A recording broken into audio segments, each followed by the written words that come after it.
Welcome to Circuit 42. Circuit 42. The one-stop location for all things geek.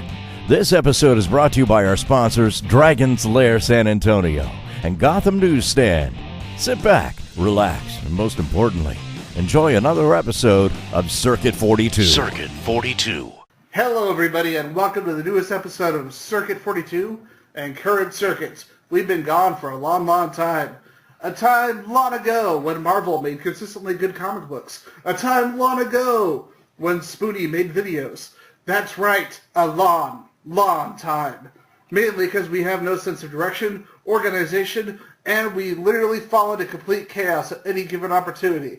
Because most of you have forgotten who we are, I am your co-host, Ian McIntosh.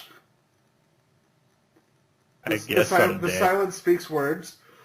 This is my co-host, Daniel, Dan, the angriest man in the land, Williams. I'm just angry all the time. Do you like something? He'll find a way to criticize it. Mr. Magoo is a horrible person. And of course, new to the studio that we totally have, Michael Martinez. Hey everybody, thanks for having me on. You're welcome. That was super official. So, Michael, All official. So people have a vague idea of who me and Dan are, but they may not know who you are, Michael, because you've never been here before. So, for those who don't know, those out there in the far corners of the internet, who are you and what the fuck do you do? Oh, hi. My name's Michael, as you just said. I'm all about the geek life. I'm all into comic books, video games. Bad thing, though, I tend to be a little bit late to the party, though. Like, I am just getting through Dark Souls 2 right now. And I am just going through, like, some of, like, Jason Aaron's, like, Thor stuff and discovering how epic that is. But, yeah, I'm just geek all of my life and proud to be here talking about geek stuff. Awesome. I totally understand, man. I am actually only now finishing Brian Michael Bendis' Daredevil. Oh, wow. And it's fucking great. Yeah. Dan hasn't even read it because he's a terrible human being. But Dan's read all of Rebirth and Metal, so... and the Doomsday Clock, so... Yeah, I'm cool. You're a doll. I'm the comic book guy now. I thought that's kind of scary. I've been really trying to track down the second and third issue of Dark Knight's Metal, but I haven't been able to. It's flying off the shelves. I haven't been able to track it down. All right. Well, here where I am, there's a comic store called Gravity Damage. They actually reordered all of the issues. Like, they've got them all there. Okay. Sweet. They also have second printings and stuff like that. It's kind of cool. Yep. Yeah, I have, like, the first one and fourth one. I like how they're incorporating Sandman and everything, but I know there's certain, like, hardcore Sandman fans who might not be so crazy about that. Well, it was the same thing with what happened with Constantine. When they ended that series and decided to go, hey, we're gonna start at number 1 and New 52. Luckily they fixed that in Rebirth, but it still has the newer numbers instead of the original numbers. So yeah. At the same time, though, I don't really mind a whole lot because I remember it was Grant Morrison's Justice League, and they had Daniel. They did.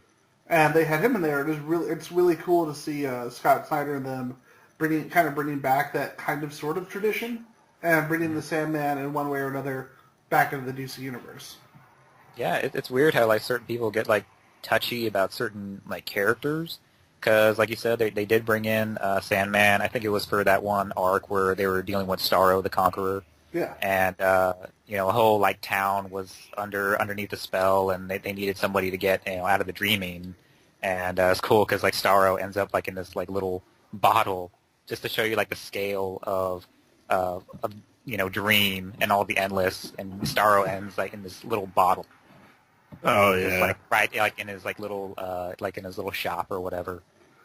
I don't know. When I saw the Plastic Man egg, I was like, squee. Yeah. When they showed him coming back, I was like, oh my god, Plastic Man! Yeah, Sorry. I was going to say before you continue, as far as, like, upsetting fans, let's talk about the redheaded stepchild in the room, Doomsday Clock. That's one that's definitely pissing off fans because how dare you touch old characters and Alan Moore and stuff. And even though it's actually pretty decent from what I read so far, I don't want to spoil because I know somebody here hasn't read it yet. I come at it from two different ways. You can come at it from the fact that DC has never had a good relationship with Alan Moore. Like they had him on those books, and they actually told him, "We're not going to do anything with Watchmen after you're done. So while you don't own the book, we guarantee that we won't do anything with the characters." Like they told him that all back in the 80s, and he said, "Okay." And while the stories they're doing are really good and interesting, I can see both sides of the coin. I can see why people would be pissed, and I can see why people wouldn't have a problem with it. Well, to be fair, the co-writer of the series was completely fine with the before Watchmen series, while Alan Moore was still sticking to his guns. So I think it's more of Alan Moore is stuck in his ways as far as any attempts to do it, which I kind of get, like you said. But at the same time, I mean, that's like saying, hey, this guy made Superman, but we can never do any other stories of Superman because this guy is the only one who can write about Superman. Well, but if a publisher straight out tells you, hey, we're not going to use this character at all, this is your character for your story, and then they use the character. But at the same time, is that the publisher, or is that just like a specific editor who's like kind of like one-on-one with Moore, just being like, hey, we're not going to touch these, don't worry about it. And at the same time, this is like 30 years later. So can you really hold them, to anything that far out? Well, I think the problem was, which I'm actually can agree with Ian on that, is that the rights were supposed to fall to Alan Moore once the series got to a certain time frame after being released. But then they started re-releasing it into like hardcover content or like what the director's cut versions, the absolute versions that they did for a bit, to kind of keep it relevant and at the same time keep it in publishing. By doing that, they essentially kept it to ever fall into Alan Moore's hands, if I'm not mistaken. Yeah, that sounds a whole lot like the corporate side of it, the fact that DC is under AOL and WB and everything like that, and so they have to do certain things to kind of like keep their rights refreshed on it. And I can kind of understand how he's going to feel not so great about that, because that is kind of gross. But at the same time, I'm not one of those people who is going to be upset about them using these characters that had or these stories rather, that had such a impact even decades from now. And I think the reason why it keeps on coming back is because the influences of Watchmen are still felt, and you can't really argue with that. And throughout the 90s, you saw like these grim stories. You saw them doing these really dark things with traditionally bright characters. You saw Superman getting beaten to death. You saw Hal Jordan going crazy and slaughtering all of his buddies. Parallax. Yeah. And so basically, it's kind of like this is Jeff Johns coming in and showing everybody, he keeps on having to explain to everybody, hey, all the fans, you kind of are learning the wrong lessons from Watchmen, because with Watchmen, it was Alan Moore, and then also at the same time you had Frank Miller doing Dark Knight Returns. These were like send-offs to the superhero genre, because comic books weren't doing so great at the time, and they were just like, hey, we're just going to blow it all up. And that's when they started doing all those amalgam books, because both companies basically thought they were about to go out. So they basically were like, look, Marvel versus DC, we've always wanted to do this. Well, that was a decade later. We're talking about the 80s right now, right? Well, he mentioned the 90s there. Oh, okay.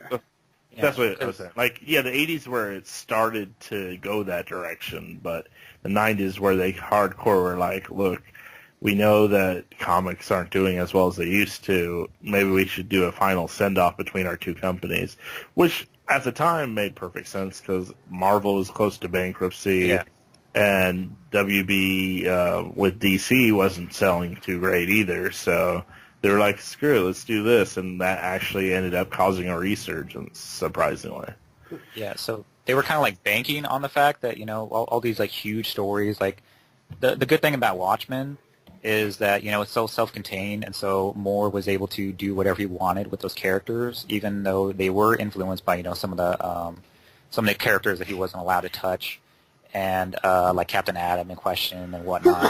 And so because of that, he basically, what I like to call, like, he was dancing like nobody was watching. He was able to do these things that were like kind of crazy with him that he wouldn't normally, be able to do. And so when you had like DC going like, hey, people like that, so why don't we do all these like crazy things we might not necessarily do, like, kill Superman, or have Hal Jordan, Green Lantern going crazy, doing all those things, and they kept on like rolling with that, and then it kind of just like imploded with the Grimdark. And it's like it's been established that a lot of the people who were like, hey, Grimm is what made these books good, and started focusing on that, they missed the point that that wasn't the main point of the books. In fact, Watchmen was kind of attacking the idea. Yeah, it was actually making fun of the superhero genre and how we like look up to these heroes and the seedy underbelly version of these heroes where they're not as great as we always think they are, because there are times where they make these decisions that they think is for the greater good, but ends up being completely against the moral code that they're supposed to stand by. So something I wanted to bring up real quick, because we're talking about the Watchmen right now, is the news regarding David Lindelof and his Watchmen series. It's already not looking to be on the right foot, because David Lindelof is very 50-50, and now apparently we want to put Watchmen in a modern setting. It makes sense. It really doesn't, though. Sorry not to interrupt there. I know you were... If you want to continue your thought process before... I was going to say, it really doesn't make a lot of sense, because the 80s is such an important element of the Watchmen setting, the idea of Vietnam, the criticisms of Richard Nixon by Alan Moore. His work is so set in that time. I mean, the fact that V for Vendetta was literally his reaction to Margaret Thatcher, and what he thought he thought she as Prime Minister would bring the world to eventually. Let me give you a food for thought on that. Sorry. Let's look at it this way. Yeah, there was a problem with Nixon at the time, plus the Vietnam and all that, right? Mm-hmm. That hasn't really changed much. Look at modern times. We got replace Nixon with Trump. It's easy to do, honestly. Like, the time frame that we're in now is probably more around the same darkness of that time frame. Sorry. But we would have to... I would like, if they want to do it more of a modern setting, they could talk about more modern issues while still tackling the same problems that the book mentioned without the Vietnam War being a backdrop. It could be just about social justice issues, not social justice like as in the warrior thing, but like, problems that we've had in the last 4 or 5 years, just about how people feel differently about a lot of things that we used to take for granted. And, of course, the election of a president that a lot of people don't like. Some do, some don't. So I think it could still tackle those kind of core concepts from the original book if you took it to a modern setting. So I don't think it's a real misstep, maybe more of an experimental idea instead of giving us the same Watchmen series that we got from the movie, because clearly the movie did as close as it's going to get to the comic within reason. I mean, granted, if they went with the 80s series, they could essentially do the movie the way it should have gone with the monster at the end. But, I mean, the movie itself gave us pretty much everything out of the book, outside of a few elements that, of course, would have taken more time. And the Ultimate Cut did fix a lot of those issues. Exactly, and that's why I'm saying if we did like a modern take, you can kind of remake the story fresh again, especially with, like I mentioned, the social issues we've been having, and just the presidency, and just how people are just disenfranchised with how things like the police and stuff can be addressed. How people are afraid of how like being beaten or even shot because the fact that they're on the wrong side. They go near the wrong cop at the wrong time type situation. Yeah. Yeah, I think you're right on the money there in the fact that there's still so many like parallels that have hung around.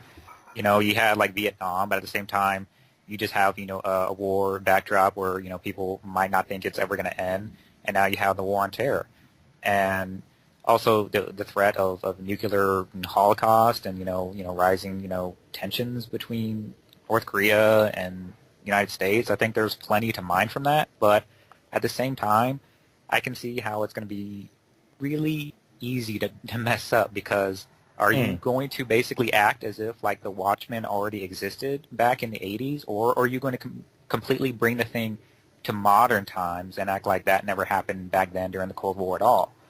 And if you do that, how do you kind of introduce like superheroes without making it pretty much just like Kick-Ass? How do you not retread more ground than you already are? I think the main thing is by making it a modern setting, it relates to more of the kids of nowadays. Like, honestly, the Vietnam War, while it was relevant for when the book first came out, has been about almost 40 years now since the Vietnam War.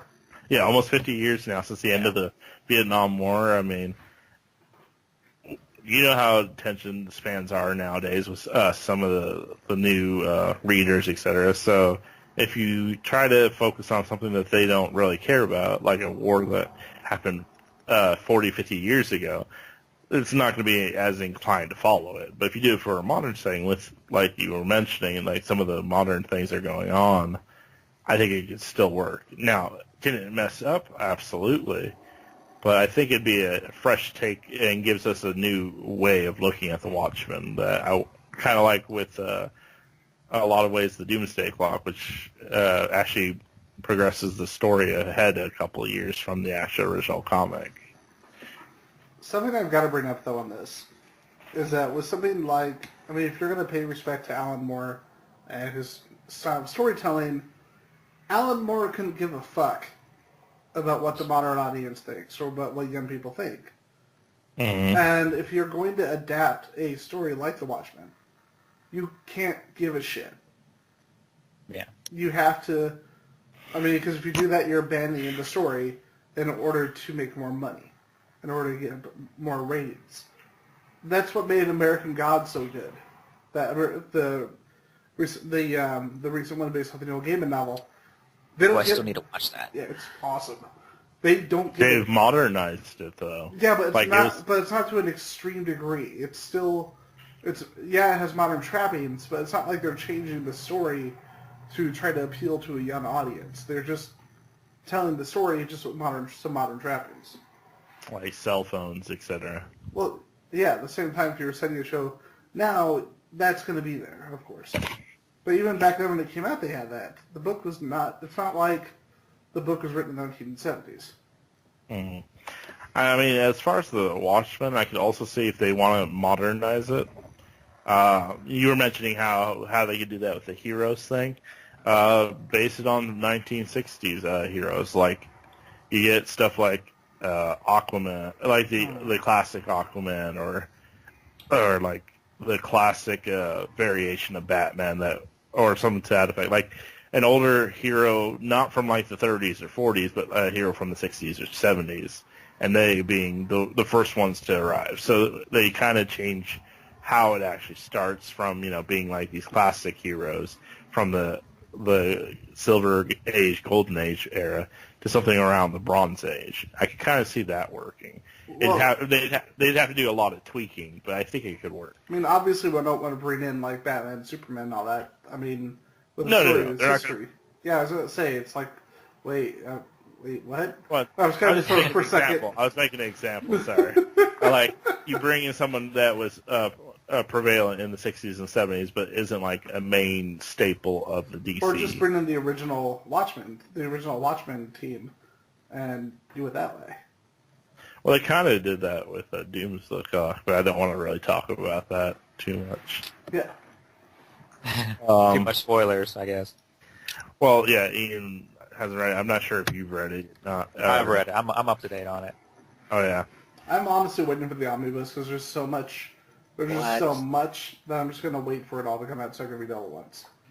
Yeah, the only thing I've told him is the fact that, and that's the only thing I mentioned is that that Batman meets a certain person during that book, and that's about all I mentioned to him. I didn't tell him any context of it, but he knows who meets Batman for the first time, and I'm just like, this is amazing. Yeah, I like it a lot, but then again, I am a huge fan of Jeff Johns' work, and seeing him, progress and kind of, you can go back to like when he initially started working at DC, and you started seeing how he wanted to.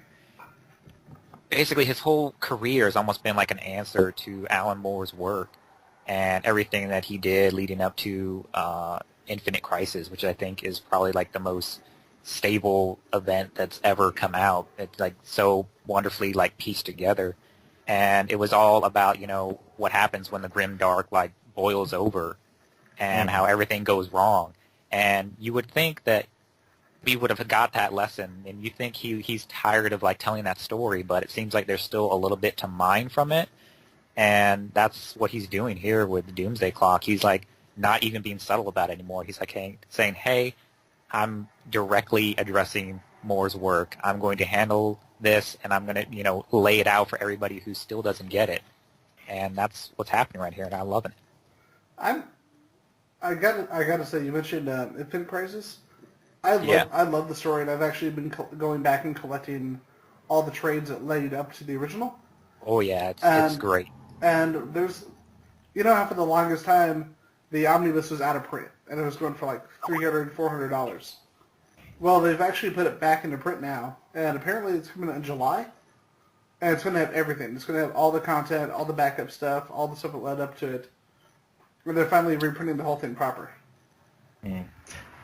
I gotta say, my pride and joy is still my Crisis of Infinite Earths #1 issue that I have. It's not Jeff Johns, obviously, but that's I kind of like. I understand why you guys like Infinite Crisis, which is a good series, but I kind of favor the original Crisis of Infinite Earths a little bit more as far as crossover that they did. Just because it was just so groundbreaking at the time, and the characters they killed at the time. It really is, but it is interesting how like a lot of people, while the book sold, a lot of people actually kind of reacted to it the same way that people reacted to like New 52, because it was like, wait, what? They just killed all these characters. What's happening? And then all of a sudden, all the new issues popped up. Well, New 52 didn't really kill the characters. It kind of just tried to reboot the canon. Which the way they was just like, hey, what if maybe we gave everybody collars and threw some extra lines on their costumes? Hey, pop collars are pretty slick, man. People are afraid of outside underpants. I'll be the first one to admit that I read all of New 52. And when I mean I read all of New 52, I even read Convergence and all that. That Hawk and Dove. Did you read Lobo? Did you read all the Lobo stuff? He is a Lobo defender. This is sad. He is a new Lobo defender. I did like the new Lobo. I know you didn't read it, Ian, because you... Oh, I tried. Dude, I tried it. Because here's the thing. Keith Giffen is awesome. I went back and tried, and I'm like, I can't get past this. I get what he's doing, but I can't get past it. I'm glad you enjoyed it. Rock on for you. I'm not saying he's better than the one in Rebirth, because he's not, because the Rebirth version is amazing. But at the same time, the Rebirth version is the same Lobo, apparently. Sure. If you didn't know. Even though he looks like classic Lobo, but whatever. Yeah. Apparently that's going to be addressed at some point in the future. I wasn't going to be something that Freddy Krueger where like he just bursts out of the old Lobo like through his face. And you just see him get split open and the other one comes out. It's like, yeah, I'm totally the new character. Whatever, let's go. To be fair, I understand that people were upset because you had him cutting the head off the classic Lobo. That was some bullshit. Why, as a classic Lobo series, how it could be upsetting. It's an interesting way to try to tackle a new series. I'll give you that. It could have been probably handled better. The series itself was okay. honestly. Like, I didn't think he was the best thing in New 52. Superman actually got really good in New 52 for a bit there. Batman didn't get good until around Wait, Batman? Chip Batman's good Scott from the beginning. Snyder? Yeah, No, sorry. Yeah, Batman was good, and then even though Ian disagrees, I did like the Jim Gordon Batman thing. Well, dude, I finally actually read it, and I will agree with you that I actually do like it in retrospect. I just like giving you shit. Justice League International could have gotten more time. With Booster Gold. Booster Gold always needs more time, man. Blue Beetle should have gotten more time. Sorry, I had to do that time travel pun. I couldn't help it. I'm a terrible person. Oh, God. And I want to comment on how The Last Jedi is such a interesting movie. No. Yeah, we're not getting into that. Are we doing this? We are the one place on the internet where we're not getting into this. Well, I didn't want to get into it as far as like a debate or anything. It's just, I just was mentioning how there is a debate in the first place about this. Yes, there is. All right, so moving on.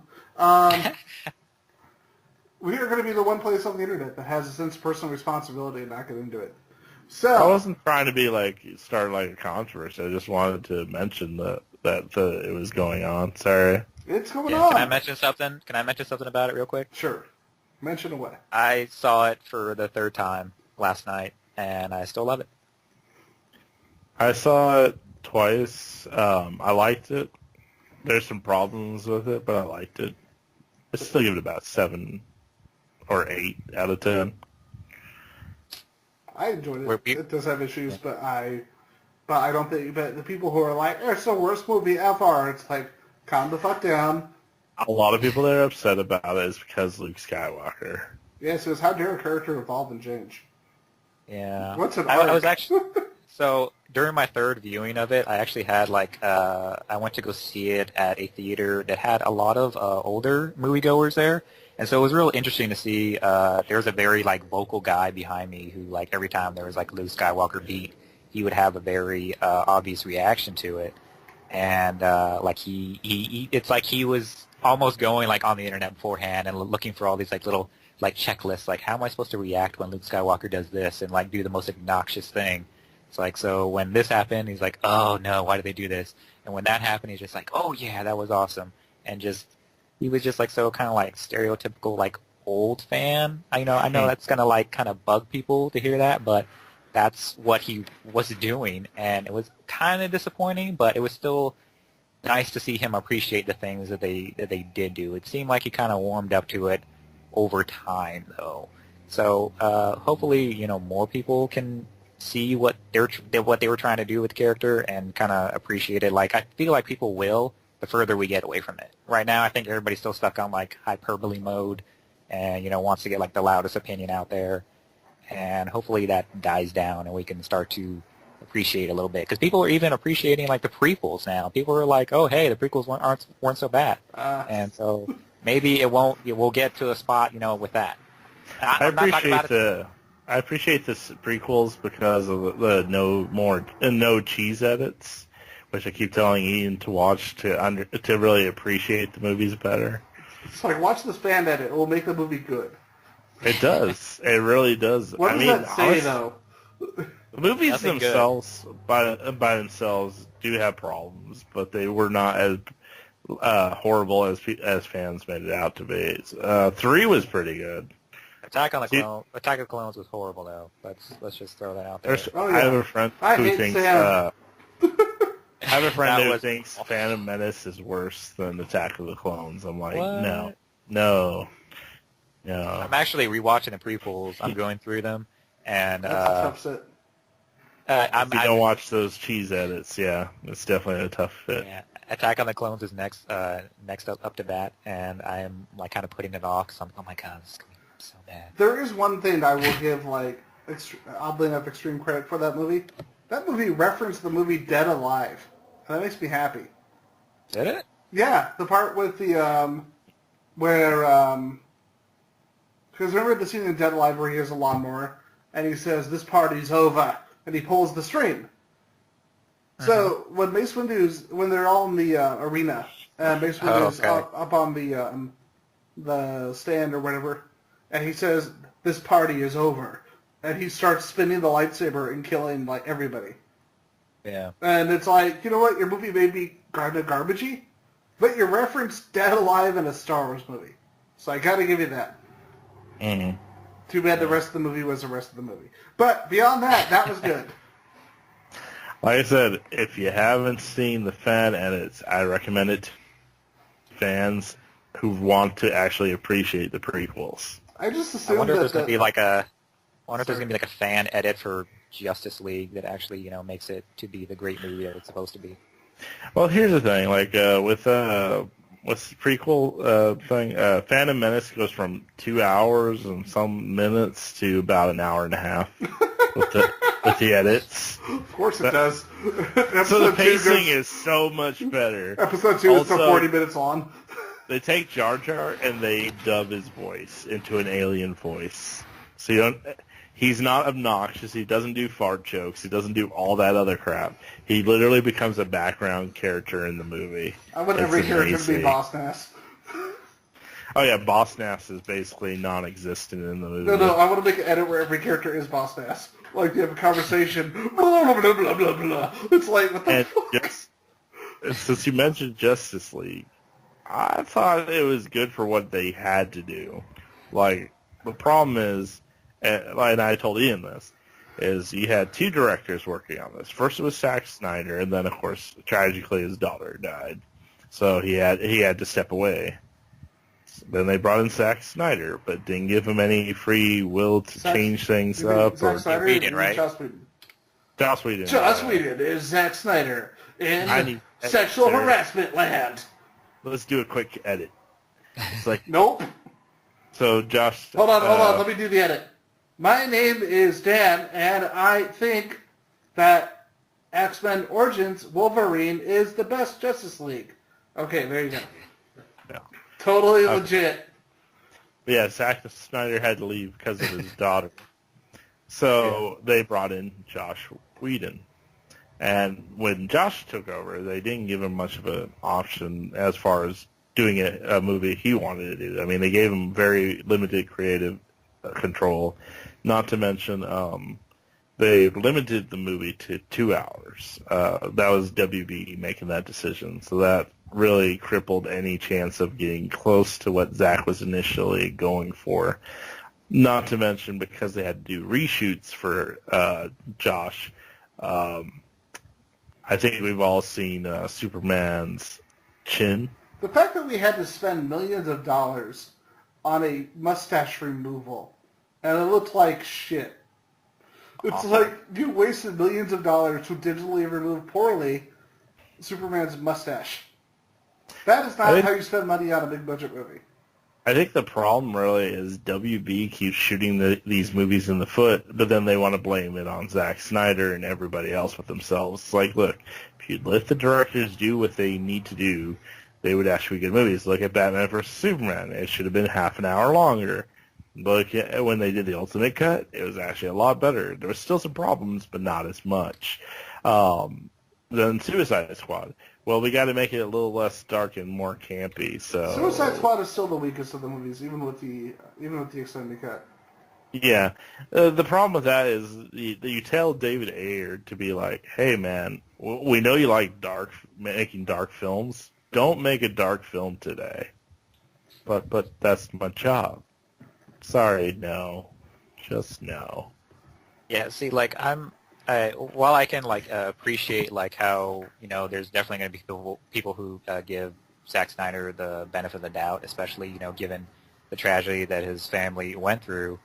I still have to say though, I am not a fan of when Snyder tries to do original storytelling, because that's just not his strength. If you look at his strength, it's doing adaptations like 300 and Watchmen, and even doing reboots. I like Dawn of the Dead a lot, but when he tries to do original storytelling, he fumbles it, and I don't think it's fair to completely lay it on the execs. I think people might be more willing to kind of not give Snyder his share of the blame for what's happening with the DC movieverse, but you kind of have to because he's handled most of the movie, so it's kind of unavoidable to say, hey, he doesn't get any part of the blame for their struggles because he does. It's him and Goyer, and it is also the execs. I don't know if you guys have ever seen Kevin Smith talk about his experience trying to get his Superman movie off the ground. Giant spider. Giant spider. You need to turn Spider into the third act because it is man's greatest enemy. It ended up in Wild Wild West, though. And then the polar bears ended up in Man of Steel. Yeah, and just like the gay R2-D2, also Brainiac's little gay robot sidekick that didn't make the cut for whatever they were trying to do. No, that was just Jesse Eisenberg. Oh, God. No. But, yeah, like, when it came to Justice League, I did appreciate, like, how, they were trying to do some, like, the world building and everything like that, but the fact that there was so much world building in that movie made it feel like that movie could have been the first movie for the DC movieverse and nothing would have been lost. Because there was so much, they had crammed so much, like, character building and history, and it's like, wait a minute, why weren't you guys doing like this the whole time? And everything, before it, save for, perhaps, Wonder Woman, obviously, which was obviously the best so far. I actually really like Man of Steel, despite... Man of Steel, I am not, like, a Man of Steel fan, honestly, because to me, like, I felt like it borrowed too much from too many different, like, too many Superman stories and just couldn't, keep the cohesion of what makes Superman Superman. I really wanted to focus more on his relationship with the human beings around him because I think that's where he gets his strength. He gets his strength from, what he sees and human beings doing from day to day. And instead of that, we get, like, we spend, like, I don't know, 10, 15 minutes on Krypton. And we have so much of, having to do with, like, his father. And I didn't feel like the Superman that they established was as strong as he needed to be in, like, his belief in himself. Because if you go back and you read certain stories like Birthright, which Man of Steel borrows a lot from, you see Superman actively, as Clark and Superman actively disagreeing with people who are, telling him what to do and what to be. And he disagrees with his dad, but he also has, like, a resolution with that conflict. And it seemed kind of shortchanging for the character of Jonathan Kent to, like, set him up as, like, oh, I don't, I believe, people are kind of bad and they're not going to, like you. And, that's why you should, he basically instilled Clark with fear instead of the hope that traditionally comes from the Kents. And that's why I didn't really like it. I think when they did that, they were trying to make a more modern, realistic Superman, in our type of world. Like, that's why they had him initially be this young, unexperienced Superman instead of being the one that, everybody looks to. Like, I mean, I think that's what the real transition between, at least he was trying to do. There is, of course, some failure there when he went from Man of Steel to Batman vs. Superman and finally Justice League, where we were trying to get him to be the Superman that the comics by the end of Justice League, which the way that they did it did make sense, but there's some problems, of course, along the way. And I get you on, if you're looking for, like, straight out of the comics Superman, how it could almost be a betrayal. Like, if you ask Ian, I'm, like, one of the biggest advocates for Superman. He's, like, my favorite character from DC. So when he was doing stuff like the Jonathan Kent thing, it bothered me a lot. It's like, okay, let them drown? No, that's not Jonathan Kent. But I can kind of get it from him, like, hey, if you want to do the story where if he actually existed in the real world, how would it actually play out? I can kind of get that. The funny thing is, I think... Sorry. It's just like, I don't know, like, whenever, like, I talk to people about it and they bring up things like, they use certain words like modern and realistic, and it kind of, like, makes me, I guess, like, wince a little bit, just in the fact that, we know what Superman is about. We know how hard things are in the real world, but at the same time, when we're basically in this post-9/11 world where things can seem so bleak, I think that's when you definitely need Superman to be Superman. That's when you definitely need, the Kents to impart that hope that still, persevered through whatever dark times they experienced, and that's why I think they keep on somehow bringing Jonathan Kent back for these like little, I guess, ghost talks with Clark. It's because they realize that they had more to say about that relationship, and that's why they shouldn't have killed him off with a suicide tornado, and they didn't do him justice, and they're having to go back and kind of fix that, but it's very ham-fisted. Two things to bring up. First, I think by rewatching the Richard Donner Superman movies, they actually pulled off the same idea of you have to stay hidden, but did it in a better way by just telling them, yeah, you can't go out there and play football. You can't go out there and do these things because people will notice, and you have to stay hidden. And I think they accomplished it a lot better there. I mean, and then, shit, how to bring part. Okay. Crap. Failure. No, but I think, oh yeah, I remember the other part. Regarding Kent, regarding Jonathan Kent, his character's never really been given the credit that he needs in the movies. We can't just put that on this because, I mean, even though it was actually a really good scene because it shows that Superman can't prevent everything, the heart attack in the original movie, which works a lot better than, no, son, I'm going to go into this tornado now, bye. But, even though that you're going to be, spending the next, however many years, saving people, even though you don't have like a mask on or anything like that, and they can completely see you, definitely don't come and save me in this moment. That's fine. Yeah. It just. Well, he doesn't want him to save because people can see him being Superman and Sarah. I kind of get it. It's just. It does come across as silly when you watch it. It is kind of silly, but I get at the same time what they were trying to convey. Is it well executed? No, I will give you that. It could have been done a lot better. But yes, I get why they were like, no, we can't let him save him because if he does, he reveals his identity to these small town people, and that puts him at risk type thing. That is why I think it's funny that only the animated series was like, what's great for Jonathan Kent? Keeping him alive. Sounds pretty good.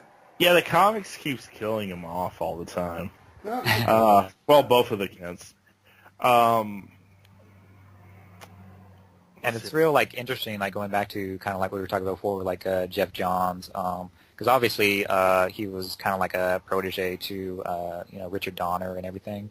And so when he went back and did his Last Son arc and he kind of just redid Superman 2, and also with the Up and Away arc when he brought him back from, I believe it was 1 year later. That was basically Superman Returns / what Man of Steel should have been. And it's interesting to see how Johns kind of takes these same elements and these same setups, and he's just okay, here's a template for how to do this, and then you watch the movies completely ignore it. The funny thing is, Jeff Johns did not write any of my favorite Superman stories. Also, yeah. Oh, sorry. I was just gonna say, my favorites are Birthright, All-Star Superman, of course Alan Moore's contributions, For All Seasons, and Secret Identity. Yeah. And I think that all of those actually brought more unique aspects because, like you said, Jeff Johns takes a lot from what's been done before because he worked with Donner for a long, long time, personally. And I think not being connected with him has actually given these other writers more leeway to tell more creative stories. To put it frankly from my own perspective, while I like Jeff Johns, the man can only do huge stories. He can't do something that's confined to small things. So if he does Superman, he can't just be hey, this is a story about Superman. This is Superman. He has to do a story where it's Superman does all this stuff and affects all these other characters at the same time because he doesn't do small. And I get in some stories it works. Infinite Crisis and stuff like that, it works. But if you're trying to focus on one character, it's not so much. But with Green Lantern, it makes sense with Parallax and all that because clearly it's a lot of characters there. But with Superman, that's where he seems to stuff where it's like singular characters where he seems to be like a little bit less.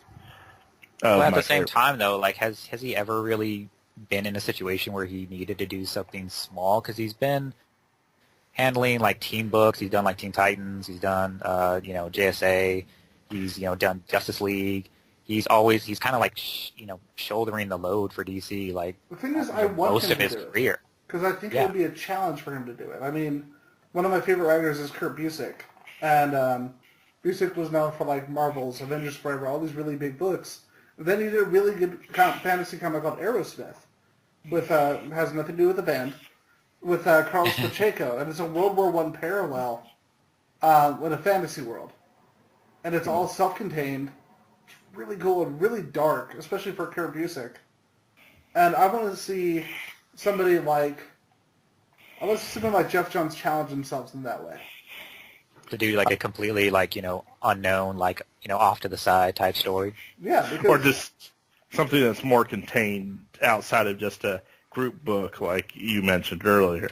Like I know that's where his bread and butter is, but if you want to improve as your skill outside of just one niche, I think that's something that I'd like to see him do. The weird thing is he used to do it, like Stars and Stripes, like the person who did for DC, which is great, and The Flash, which is very focused on developing the Flash and nothing else. And that's what I liked about that. Yeah, he has a really great Flash run. Like the whole Blitz arc is just that's something like blew my mind when I initially read it. With the new Zoom. Yeah.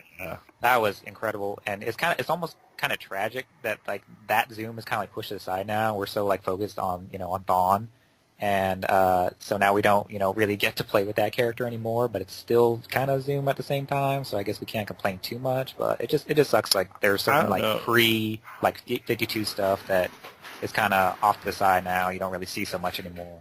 Have you been reading the newer Flash stuff? They kind of bring a lot of those core concepts back in Rebirth. I haven't really picked up the new Flash yet. Yeah, there's actually some pretty good stuff going on with Flash, and they've also created characters like Godspeed, who's a Flash eater. He basically eats all different speedsters. It's interesting. I would honestly like to see them bring JSA back. Oh yeah, they have to. Yeah. Well, JSA is. Well, no, not JSA. Sorry, they have Justice League of America, not JSA yet. But I'm sure that might be a thing down the road. I mean, hell, bring Jeff Johns onto it. He revolutionized that book. Mm. Yeah, and what's kind of like funny is that like right, taking it back to like the DC movieverse and everything, because also like I said, Goyer and Snyder were a part of that. And what's kind of funny is that they both, I like I was saying before, I feel like they both kind of struggle telling like original stories. And you had Goyer working with Johns initially when they did their JSA run, and then he kind of like, and also he had he had Blade. He worked on Blade, and whenever he like goes off on his own, he kind of like struggles a little bit. Oh yeah, Blade 3. That was the thing. Yeah. Well, that was more Wesley Snipes' situation than anything. But also, he was never directed a movie to direct. Yeah. That too. But yeah, Wesley Snipes also let his ego get in front of him in that movie as well. But it's so weird to watch Blade 3 and then to watch like the earlier Blades, because you can tell like in the earlier Blades, like Wesley Snipes is definitely, he's having fun. And then you watch Blade 3 and he's just like, he's definitely not. He's just kind of there just reading his lines. And it's like, paycheck. Come on. Yeah. Give me my paycheck. I'm ready to go. Especially when you go from like early Guillermo del Toro to David Goyer directing his own movie. Yeah, and it's Blade like, that is the biggest transition. So underrated. Yeah, it really is. Like, one of my friends said, that movie is stupid. And I asked them why, they couldn't tell me. And it's like, oh, okay, I guess it was stupid because you said so. Yeah, Blade 2 was just, I was actually talking about this with somebody else, like the action sequences and just, everything about it. And maybe the only thing you could really complain about in that movie is, the fact that they underused Donnie Yen. But other than that. But he's doing great now, so. Yeah, but it would have been great to see more from him in that movie, because he kind of just, did like a couple of, slow-mo action scenes. And then he just died right out of the movie. Yeah, and you see what he's capable of in other movies, and you're just like, really? That's all we got from this guy who can do all that crap? that's kind of sucky. The one part that is kind of hilarious in that movie, looking back at now, and even then really is the CGI ninja fight in the warehouse. Oh, yeah. Because it's like, wait, you have Wesley Snipes who actually knows martial arts, and you have Donnie Yen, and you're using CGI ninjas. Stop Yeah. it. Well, I don't think Donnie Yen's character was like part of that bit at the beginning, but I still see what you're saying. But he could have even doubled. Like, they could have literally just popped the mask on him and been like, here, Donnie Yen, fight Wesley Snipes, and like this action jizz fest for about 5 minutes. Sorry, viewers, if you don't like the word jizz, because we're adults. Action we sometimes jizz cuss. We sometimes jizz. It's also proof that Thomas Kretschmann has been Thomas Kretschmann, a.k.a. Baron von Strucker, has been there for a long time. Because he was Tabasquitos in Blade 2. He is. I have my problems with Marvel movies. That guy finds his way like in every movie. I swear. I still remember Every the franchise. first time I saw him was in a Dario Argento movie. It was this weird one. It's like one of the ones with his daughter, and you're like, Dario, please stop. Why are we doing this? Why is your daughter naked? Okay. Because Dario Argento's like, hi, Data, what's going on? We do this scene now. We shoot you naked. It's like, that's some Sigmund Freud shit right there, Dario. But, Why is that guy over there watching? I don't know. But the movie is kind of odd because it's like, so you have a character who, with a real thing, Stendhal syndrome, who is like, yes, if I see any paintings that are extremely complicated, I become entranced and I pass out, which is actually a real thing. And so what does she do to get away from the creepy guy? She runs over to an art museum. And I'm just sitting here, and I'm like, dude, you're being followed by Baron von Strucker. Stop it. Yeah, they definitely. Speaking of Baron von Strucker, that seemed kind of like a waste. If I'm actually one of the people.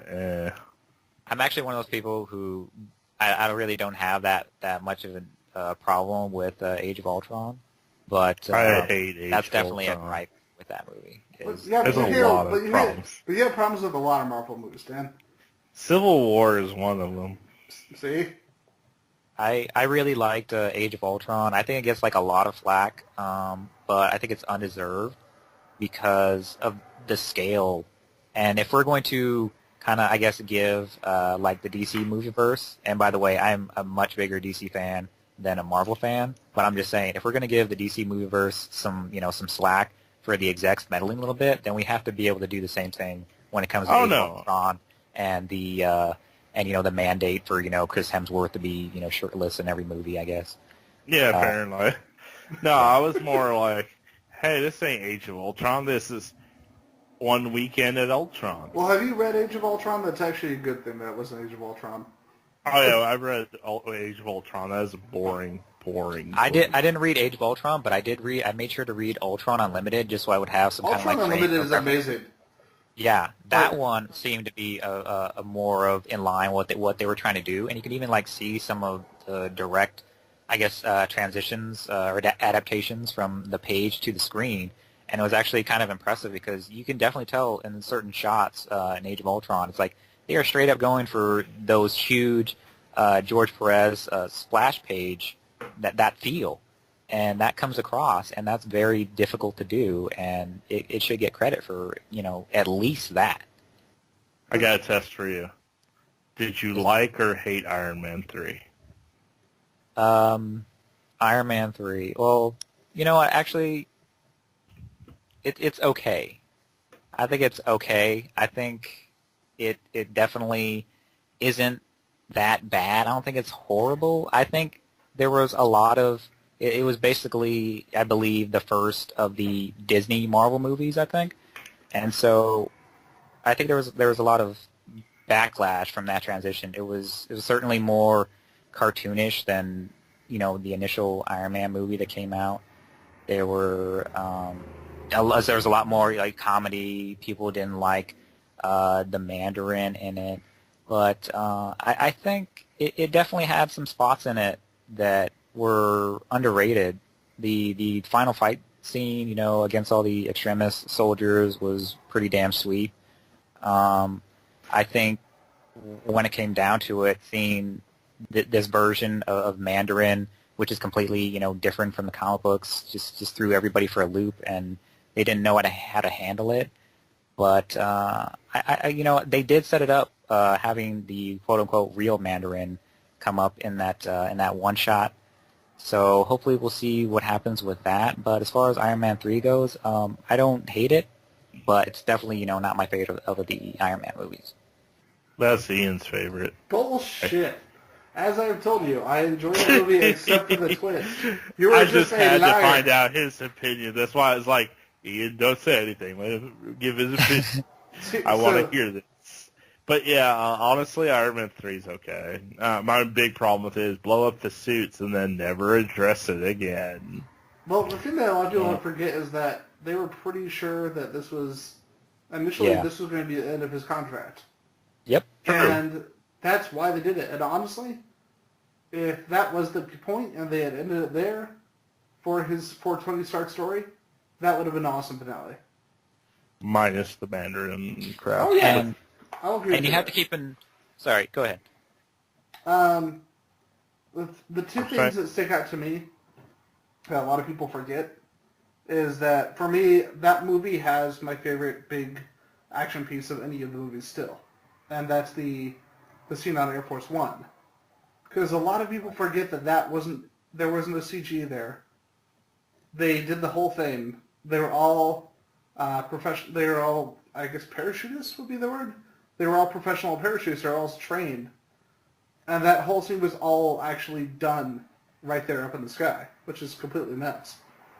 And was I the only one who noticed that Johnny Cage from Mortal Kombat was in that bit? He was. Wait, what the fuck? Yeah. I noticed it. Because he's awesome. I hate that movie, but Johnny Cage. It's like, wait a minute, is that fucking Johnny Cage? No, in to the be air honest, with Iron Man? the worst Marvel movie to me is either Thor or Thor 2. I'm probably going to say Thor. I would say Thor 2. Thor, I would say, is probably the one that put me to sleep. The irony is I thought Thor 2 was boring, mainly because of the fact that I didn't like the way they wrote all the pretty much all the women. They're both pretty bad, but Jesus, Thor put me to sleep the first time I watched it. I actually like Thor 2 because I think it actually made, even though it was kind of like a ham-fisted way of making Jane Foster's character like important, but at the same time, infecting her with the ether and everything like that. But at the same time, she did get to show like a little bit more of like her brainy side. And I think that was some of the complaints about like her introduction in the first Thor was the fact that she was so kind of like starstruck with Thor that she wasn't really getting a chance to show that she's more than like a pretty face who's attracted to another pretty face. So I did like that bit, and I also liked the curse fight. That was definitely something that blew the Destroyer quote unquote fight out of the water, because that was definitely not something that was worthy of like Thor and the Destroyer going at it. When they talk about it later on in the movies, they're like, oh, Thor and the Destroyer, wrecked the whole town. Like, not really. It was like a couple of windows and a car. Right. So I think that was kind of like, I think their first Thor was like hamstrung by, the director, obviously Kenneth, I don't know if I'm saying his name correctly, Branagh. He traditionally works with the stage, and so some of his like Shakespearean vibes obviously help some of the scenes, like with Thor and Loki and Odin and that relationship. That served it well. But other than that, like it really hurt the action sequences and hurt some of the other parts that were supposed to be a lot more epic. And they kind of make fun of that in Thor Ragnarok. I think. Yeah, they do. With the whole Shakespearean thing with Loki. Yeah.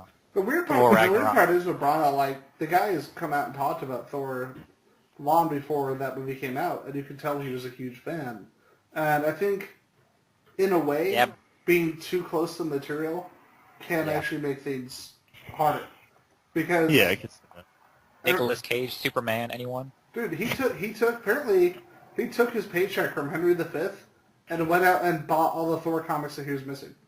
I guess I could say that while I hated Superman Returns, at least it gave us Captain Atom. Oh no, the Atom. Sorry, not Captain Atom. Dude, I feel so I was listening to an interview with Brandon Roth. He got burned so badly on that movie. The fact that he came back to Warner Brothers at all was crazy. Like apparently they told him for just we fucked up years. No, they told him for years like. So we don't want you to do any kind of major roles because we need you available because we might do another movie. They did that to him for 5 years, like 5 or 6 years. That's why he would only pop up in like a few minutes of like Scott Pilgrim. That's why he would pop up for a short role in like Zack and Miri, just more inconsequential roles. Because they basically manipulated and hurt his career for like 5 years. And it's like, so the best part of your movie, and you're basically fucking up his entire career. You know what I think they should have done is I think they should have brought in Brandon Routh, and they should have brought him in to play Captain Marvel / Shazam. And I think that would have been a real cool like meta thing to be like, hey, you know, why are you so much like Superman? And kind of like give him this role because if you've seen him in Chuck, you see that he definitely has some range. He knows, you know, how to like comedic beats, and he can also be super intimidating at the same time. So if you were to like throw that back at him and say like, hey, you want to come in and be basically like Superman again, and you can even be a little bit more like loose with everything, I think that would have been, you know, a great, you know, redemption for him. But you know, he's doing his thing on the small screen, so I guess it's working out for him, and it's actually a pretty good show. As far as like the only other thing I want to say about Marvel's that I had a problem with is that they have the same problem with every villain that they go through. Recently, they've gotten a lot better. They're still the same thing. Like, I'm going to take over the world, and why? Because I want to. I still don't get the Hera complaints from you, by the way. The Hera complaints? She basically was essentially the same. Like, here's the thing. Like, if you look at the villains in the movie, if I were to ask somebody to go, watch the movie, and look at the villains of the movie, it's like, she doesn't look like a villain movie. She looks like the side character. Jeff Goldblum was more the villain than she was. That was my problem. They tried to build her up, but the problem is, and this is because they were trying to split the movie into two arcs, a Hulk arc and, of course, the Thor arc. Problem is, something had to be sacrificed. In this case, it was the Ragnarok storyline with her. Essentially, she became a background character in the story to basically push the Hulk Ragnarok, the Hulk Planet Hulk storyline, which ran for most of the movie. The problem is she's supposed to be this big threat that they're building up. Yeah, she destroyed things in the beginning of the movie, took out these big characters like the three, etc. And dude, I gotta point out something. You always talk about they took out the three. Something that a lot of people forget. Who's the I can't remember her name. Zachary Levi. Yeah, she's still alive. Levi. Yeah, she wasn't there. No, she wasn't able to do the movie because she's doing her TV show. So she may come back later. Who knows? She's doing a TV show. Yeah, so a lot of people forget that her character was not actually in that movie oddly enough. But all the other characters were basically killed off like they were nothing. Which, granted, was supposed to build her up as a villain, and then for the rest of the movie, she basically showed up for like 2-3 minutes, basically intermissions to break from the Thor Hulk Planet Hulk situation. Funny enough, real quick, I've got to argue one thing with you. Have you read Ragnarok? I have not read Thor Ragnarok. I have read Planet Hulk. Because the three do die. Like, pretty much everyone dies. And here's the thing. No, I'm not saying that's a bad thing. Oh, I know. But really quickly, the thing I appreciate is that in Ragnarok, they're like, oh, don't worry. Everything's still around, so we brought everyone back. Things are good. And by blowing up Asgard, and destroying Asgard, they actually did something better than what was in the original story. Because in the original story, it's like, oh, don't worry, everything's fine. And then this, by destroying Asgard like they did, the chances of resurrecting them are not pretty much nil. which I actually think is an improvement. That, and as a fan of the comics, Odin is an asshole. Like, he's a piece of garbage. And in the first 2 movies, we're like, man, Odin is awesome. Anthony Hopkins is like Santa Claus. And the thing that she reveals with Odin, that's actually from the comic books. No, I get that. And I love that they brought that in. That's why I like her character, because she revealed something that fans know that they've just been ignoring in the movies. I just wish they had done more with that. I'm not saying that what they tried to establish wasn't a good thing. It's just they started to establish these things early in the movie, but then they wanted to push the bromance with Thor and Hulk and kind of cut her out of the movie in the process. That's my problem with it. I will agree with that, but I still like the movie. What's that, man? No, I still like the movie. Don't get me wrong. It's just that's a big problem I have with it. Yeah, I didn't really have like too many like huge. I have read like the Ragnarok arc, and I really, going into it, I could definitely tell like, hey, they're not only doing the Ragnarok arc, but they're doing Planet Hulk. There's definitely like you were saying before, they're going to have to sacrifice something, because that is a really ambitious thing to do. Those are huge stories, and to try to cram those into one movie, there's definitely going to have to be some tweaks. But I just love the fact, like, in Ragnarok, every time you thought you knew what was going to happen, it kind of switched it up on you. You really thought that there was going to be, like, a big old, like, Hulk was going to go and take out Surtur at the end and whatnot, and you thought maybe the Warriors 3 were going to come back. I really thought they were going to come back. I thought they were going to use, the same, the Eternal Flame. Or a resurrection stuff. Yeah, the Deus Ex Machina machine. Yeah, I thought that was going to happen, but I appreciate the surprises in that, and I really did like. It's a good thing that they did get like such a strong actress like Cate Blanchett to be Hela, because even though she wasn't in it for a relatively long time, every time she was in it, like her impact was felt. You kind of sympathize with her because she did kind of just.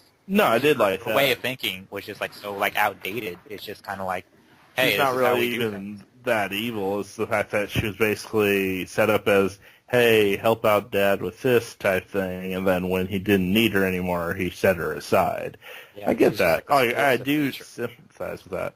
I just, I think it's more. I felt that my other problem with the movie, which I'm not sure if you guys saw it as well, is that they were really trying to push that Guardian of the Galaxy feel to the movie instead of being like a typical Thor. And I get it, because the first 2 Thor movies are very serious movies, so they had to kind of look for a more campy approach.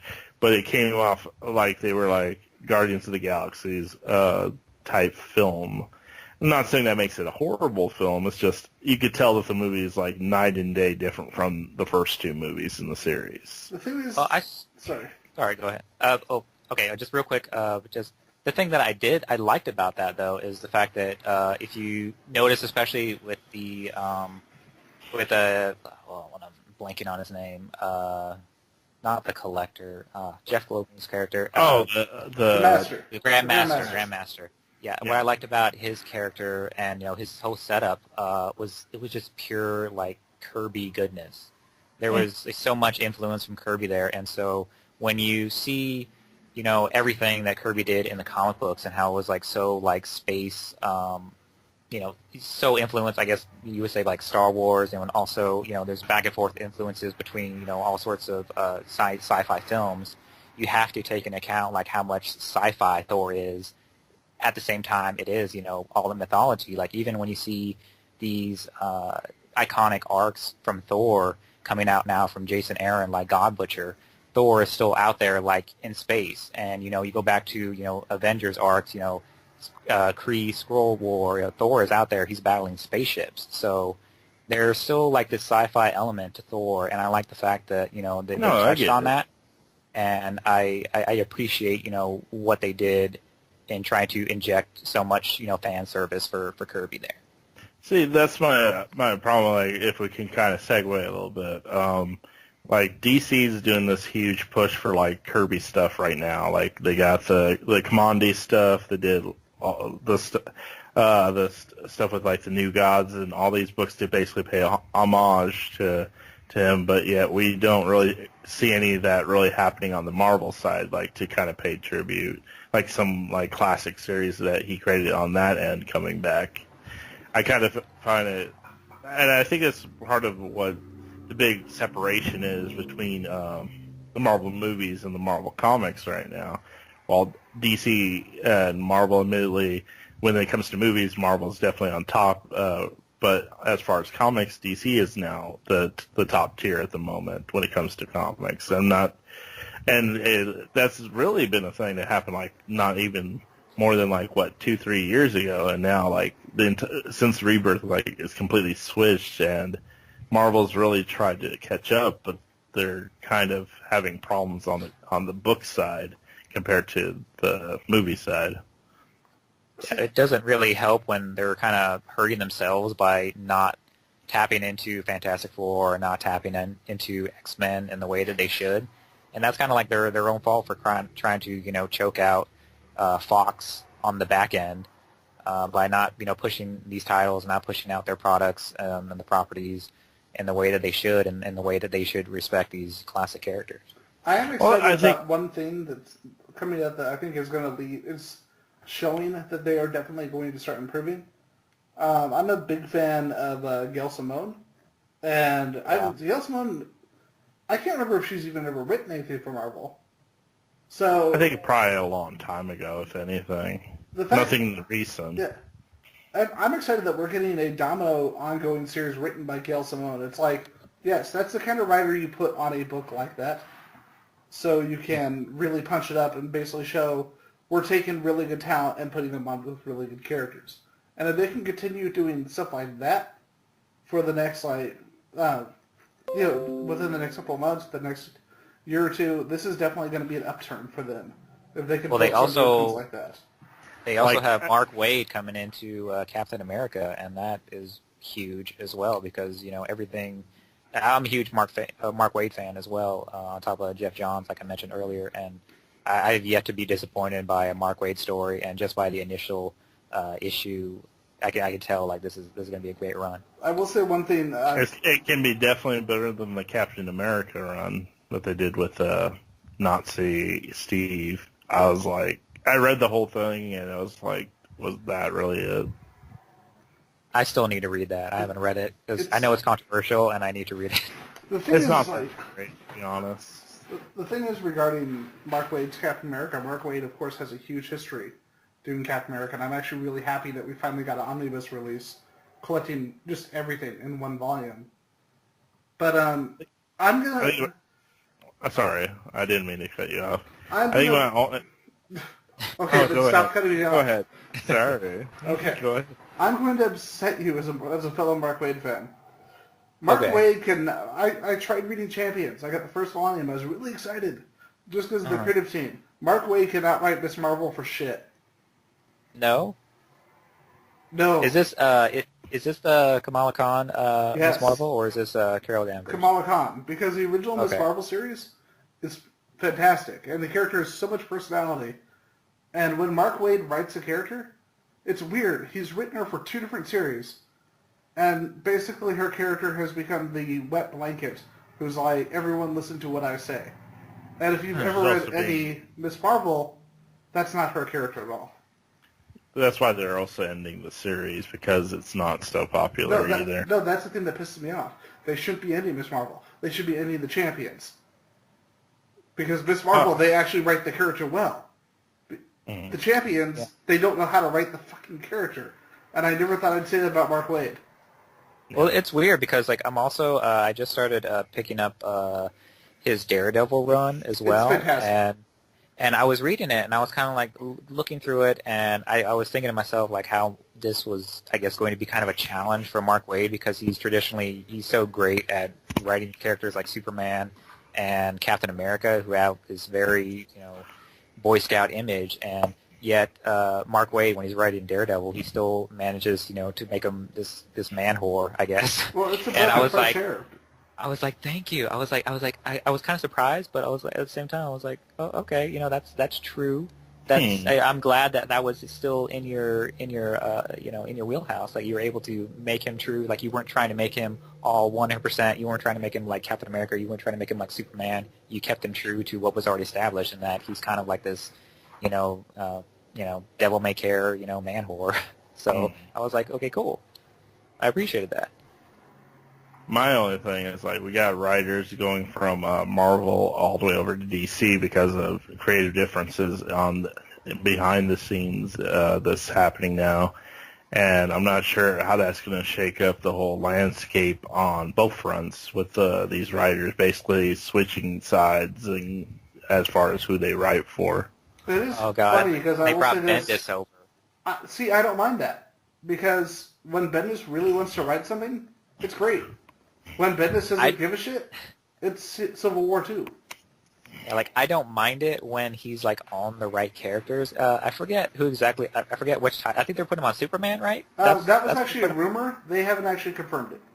He's got an unnamed character title that's coming out, and apparently someone else has joined him from Marvel as well. I forgot who it was. I know what Tom King did a while back, because he wrote Vision, which was amazing, and I'm actually really liking Mr. Miracle, because Tom King's Batman, I couldn't get into it. I tried read the first 12 issues. It didn't feel right, but I really like Mr. Miracle. Mr. Miracle is weird and awesome and nuts. I like the Mr. Miracle book. What I'm kind of confused though is like I don't know what the inspiration for that was, but like after seeing stuff like the Civil War II, Secret Wars stuff, like why they decided that Captain Marvel was suddenly a fascist and like kind of a bigot, that was kind of interesting. Especially if you read the Captain Marvel book and you realize that once again, this is nothing like the character. And it actually hurt the sales of the actual Captain Marvel book. Yeah, it's like one of the lower selling books, I think. Because of Civil War II.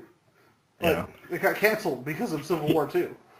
Yeah, they keep canceling these books because these books have really been affected negatively by those storylines. It's with Civil War alone being like one of those controversial titles because, first of all, a lot of it was retconned after the fact. I mean, it was great when it was being written, and then they decided to undo everything that they did in the book. People are already kind of upset with that. Then to bring it back and kind of like, hey, remember Civil War II? Let's see what we can do to make this work. But let's be honest, the original Civil War is kind of garbage, too. It was until they retconned. It wasn't that bad until they retconned it, in my opinion. Captain America's a psychopath in that story. Yeah, he's a psychopath in Ultimates. No, that's the problem. Mark Millar was writing Ultimate Captain America. Yeah. If you read Ed Brubaker's Captain America, which is going out at the same damn time, he acted nothing like that. So the point where Brubaker mocked Miller for it. Yeah, he did. He actually threw in that bit about because they're one of the most famous panels from Ultimates is Captain America pointing the A at his head and be like, "You think this A stands for France?" And he's just kind of like telling somebody who's like, "Hey, aren't you going to give up? Are you going to quit?" And in Brubaker's run, he directly kind of hits back at that, and he does a good portion of an issue talking about how much respect Captain America has for the French because of the German occupation that they lived under and how they still, fought because, it wasn't the people who gave up. It was just, kind of the government. And he, really, you could tell, like, he took offense to that. And so that happened, that he had to respond to that. Mm-hmm. So I got to ask you both. I've read only a little bit of it, and then I kind of stopped reading because it was a lot to read. To be honest, like it wasn't that it was a bad run, but I had so much reading I was already doing. I finally finished a book I was borrowing from Ian actually because I was going through it. But is Legacy with Marvel any better? Like there was some good stuff I liked from it, but there's some stuff I was kind of like, okay. I've heard it's really good. I haven't actually got to sit down and read it because most of the books I'm reading aren't like big event books. Like I'm reading stuff like Betty Page and stuff like that. I'm not reading a lot of the major event books that people are reading because I tend to wait for a collected edition on something like that just because of all the extra shit where I'm like, What do I track down? What do I read right now? Fuck it. I'm going to read it all together when it's one book. Jetsons and Snagglepuss is pretty good. Yes, they are. Oh my god. All these DC like Looney Tunes or just Warner Brothers characters in general is great. Dude, Snagglepuss is actually really damn emotional, and I'm like, God damn it, you made me cry on Flintstones, and now you're gonna do it again on Snagglepuss. What the fuck, you son of a bitch? Exit stage left. So was it kind of embarrassing adding Snagglepuss to No, your list? not at all. It really Was everybody wasn't. just like, oh yeah, that's a great series? Like, yeah, bro. I need a Actually- Snagglepuss in my pull list. The funny, What did you say? I need Snagglepuss in what? funny thing is, when I showed it to the owner of the store, when I showed a little preview of the book to the owner of the store, and now he's reading it. And there was another person who was there when I showed him that, and now that person's reading the book too. Who's writing that? Do you know? Mark Russell. I actually got it right here. Hold on. Mark Russell, the same guy who did The Prez and Flintstones. Like, he's probably one of the best writers that nobody talks about. Oh yeah, I read the entire Flintstones run. It was great. I was like, damn it, I wish there was more issues. And then they went and now he's doing Jetsons and No, he's doing Snagglepuss. Jimmy Palmiotti. Yeah, that's right. These are the kind of teams that DC is putting on his books, and it frustrates me that people are like, it's a cartoon book, I'm not going to read that. It's like, you got Keith Giffen, you got the creators of Justice League International doing Scooby-Doo, and you've got Jimmy Palmiotti and Amanda Connor doing Jetsons. And then you got Garth Ennis doing, what's the one that Garth Ennis is doing, the one you like? Which one? The Snidely Whiplash? Oh, yes. Dastardly and Muttley. Yeah, he's doing it as a World War II book. And Garth Ennis is doing one of these little like Hanna-Barbera type titles here. yeah, but Garth Ennis, It's great. It starts with him being just a regular pilot and his buddy being just a regular pilot, not a dog, but an actual human. And then some kind of weird Looney Tunes type chemical is exposed to the air, and everyone across the different countries are starting to turn into Looney Tune characters that can get hit with a mallet, or in Dastardly and Muttley's case, he starts turning into a mutt. Dastardly starts growing out his trademark mustache, and he starts speaking with his accent and everything. So it's kind of like a very fresh take of the series. the thing I love about that is that a lot of people tend to forget that Garth Ennis, he does his over-the-top shit, which I'm not as much a fan of anymore. It's getting a little bit tired. But he's Like also... The Boys? Yes. Oh my god, I fucking hate that comic book. I liked initially like the first few issues or the first few trades, and then right when I got to the part or the story arc when they were doing their take on like the X-Men or whatever. And I was like, okay, are we ever gonna get past this part where it's obvious that Garth Ennis really fucking hates superheroes and he just wants to paint them in the worst light possible? Like, are we gonna get over that or? And no, it just goes on for The Boys. I fucking hate The Boys. Yeah, I don't... It just goes on for another 50 issues like that. And it's apparently the series is super popular. I just don't get it. It's like, okay, we get it. You hate superheroes. I want to get the last couple of trades just to finish it off. Why was that? The funny thing is, the one character that he absolutely loves is Superman. And he actually wrote one of the best Superman stories ever. It was an issue of Hitman. And it was the one time where he just did not tear down a superhero at all. Like, he showed all the reasons the character was important. And it's like, all right, man. Garth Ennis likes Superman, so that's part of why Superman's awesome. Mm-hmm. You wouldn't get that at all from the way he writes Homelander and The Boys. I know. You would not get that at all. But it's kind of like how in Wanted, that Miller's like, hey, guys, I hate superheroes so much, I'm actually going to put in a character that looks just like Wonder Woman, and then a cape that might just be Superman's cape. Except Miller actually kind of does like superheroes. That's the funny thing. He writes the stuff he writes, but you go back and you read, say, like Superior, or you read like Superman Red Sun. He's another one who you wouldn't expect to be like a giant Superman fan, but like when he was doing Superman Adventures, he had never actually watched the cartoon because they didn't have it on in Scotland. So he was just writing the Superman comics he'd want to write and just sending them to DC. And they asked him, these are really good, but it's not really like the cartoon. Well, I've never seen the cartoon. What? Yeah, they don't show the cartoon here in Scotland. What? It's like, That accent. it's like, oh, it's in Superman comics. Sounds like William Wallace. Yeah. Pretty much everyone in Scotland will eventually sound like William Wallace or Grant Morrison on shrooms. But, yeah, back to my original point. People forget that Garth Ennis is actually a World War II freak, especially when it comes, and he loves, like, World War II pilot stories. And so where everyone else was surprised that he was doing this, I'm like, I'm not. I've read Enemy Ace. I've read, like, I've read war stories. I've read all the shit by him because I tired so quickly of his quote-unquote subtle satire. So I just focus specifically on his World War II comics, which he does a ton of, that most people don't read. Oh, there's still some subtle satire in the Dastardly and Muttley stuff, but it's not like heavy-handed. Hey, here's a point. Hey, guys, hey, here's another point. Point. You keep making the same point.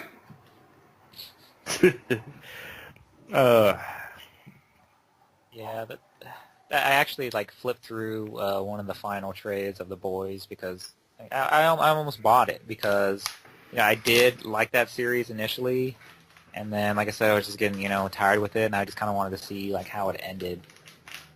But it is interesting to hear that he's actually a fan of Superman. It's almost like there's like these writers, I guess, on some level just have to admit that certain characters are just bigger than them. They're bigger than all of us. They're bigger than whatever it is that they're going to bring into the equation.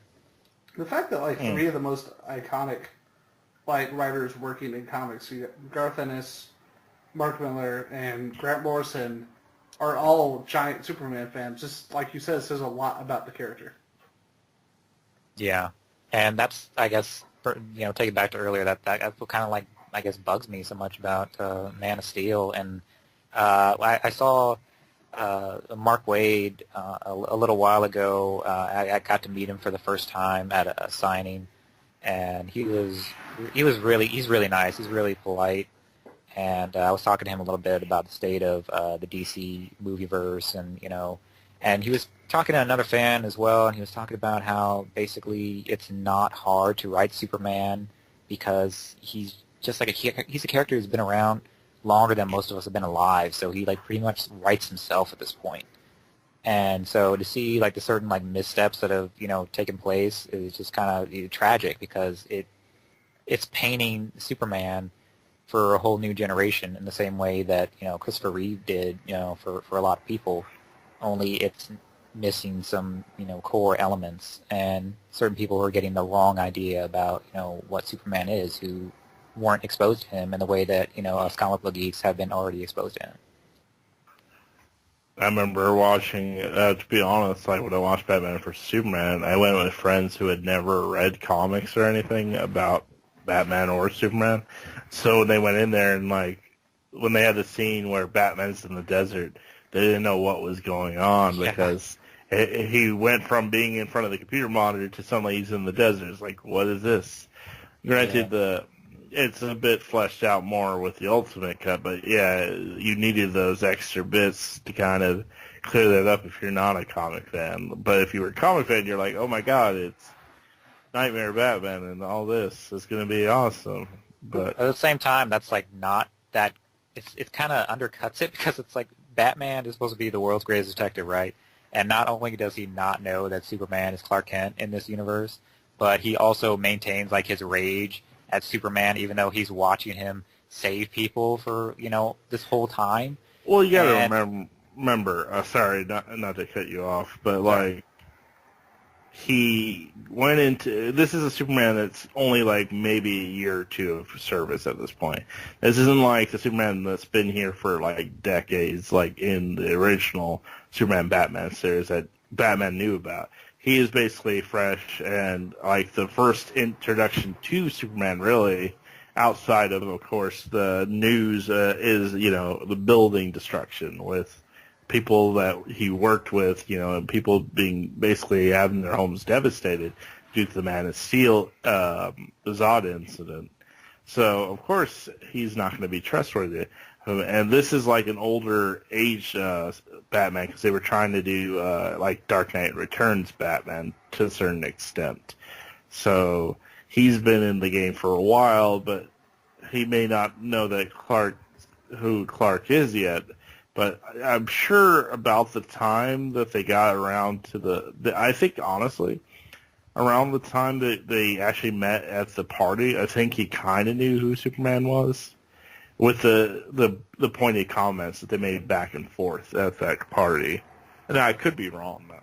At the same time, though, like, if that's the case, then why does the Martha thing strike such a chord with him if he already knows who Clark is and he already knows who his adopted mother is? He already knows his adopted mother is named Martha, then why is it such a big deal? And well, he may not I know think that kind of undercuts it a little bit.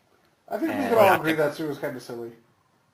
I don't know if it's silly. It's more like they were trying to convey an emotion where essentially hey, your mother, my mother may have the same name, but I think they were trying to go for, hey, this kind of humanizes him by the fact that he has a human mother that's named Martha, just like my own mother. And throughout the movie, if you remember, Bruce is dealing with the death of his parents, specifically the loss of his mother, father, and all this tragedy, and it's basically throughout the movie played back to. So for that to pop up when it's been going through his mind throughout the movie isn't a complete stretch, but yes, I will agree with both of you. That is a poor execution of one thing that it bugged me about the fact that they did the Martha thing is if only they had focused more on Martha Wayne's character and built her up and fleshed her out through flashbacks or something like that, maybe it would have been a little bit more justified. And it was just, I guess, another wasted opportunity to flesh out some of the supporting maternal characters in Batman's life, like his mom, like Leslie Tompkins, all these other characters who have a positive impact on him. And you always go back to his dad. It's always about him and his dad, and you kind of shortchange his mom a little bit, and you don't really make up for that just by saying, hey, Martha, one time. That doesn't really make up for it. So to be fair, in the other Batman films, they never really focus on the parents either. It's like, hey, you're dead. Well, there was some more focus on the dad in Batman Begins. I'll give you Batman Begins. Yeah, they definitely gave it a little bit more of a pull compared to usually being, hey, Bruce, your parents are going to die again. Okay, let's do this scene again. I still remember going to the Draft House to see the movie, and it's like, oh, they showed all the different versions of how his parents died. Wow, that's a lot of deaths. Let's see if we can find another angle for this. Weird thing is, Brave and the Bold actually is my favorite. And it's actually one of the most emotional, especially when you realize that they brought Adam West and Julie Newmar on as the voice of Batman's parents. Yeah. And it's like, god damn it. Stupid feels and tears and shit.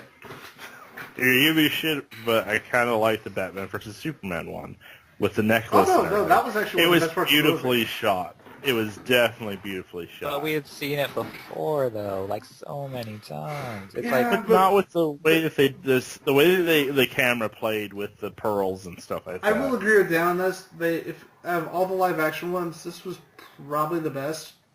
It definitely was emotional for me. I love in Batman '89 when it's like, yeah, I'm totally the young Joker. I'm the killer. Well, that's a shitty concept. And you look nothing like Jack Nicholson. But it's Jack good here, job. which is now in the White Knight Batman series. Yeah, it's still one of the worst ideas ever. When you go back and watch that movie, it's like, God, this is such a fucking contrivance. Well, I'm assuming what they were trying to do is slowly build to the fact he'll be Joker, It's by giving him an actual name is a problem, but yeah. And then Batman becomes the Punisher. Oh yes, blow up chemical plant now. Run over them with your car, Ben Affleck. And then what was I going to say? And then didn't they retcon that? Didn't they make it Two-Face in Batman Forever? No, Two-Face. No. Two-Face was the one who killed Robin's parents. They never retconned it as the killer. I know, but they didn't. I thought they did like a flashback too, and then they retconned it, and they actually see Tommy Lee Jones like in the same setup. Are you sure? That's what really bothered me with Batman Forever. Is like they took away the Tony Zuko character. Something I will give Batman Forever though is that one of the few things I'll give Batman Forever is that watching the 3 movies, it actually feels like an arc. Like he talks about how it doesn't solve anything, and it almost makes you wonder: are we connecting the idea that Batman's like, in the first 2 movies, kill all the things. And then in Batman Forever, he's like, yeah, that shit didn't solve anything. At all. Robin. All right, guys, with all this and all the kind of quasi-debate, possibly the most polite debate by internet standards, mainly because none of us called each other gay and or SJW and told each other that they should die for having a diverse opinion. Which puts us That's only because we didn't get too far into The Last Jedi. That's the only reason why. If we were like, Last Jedi, it'd be like, you should die because your opinion is different.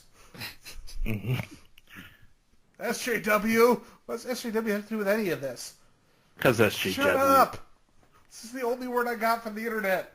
I blame it on Trump. Okay. God damn it. Well, yeah, that's reasonable.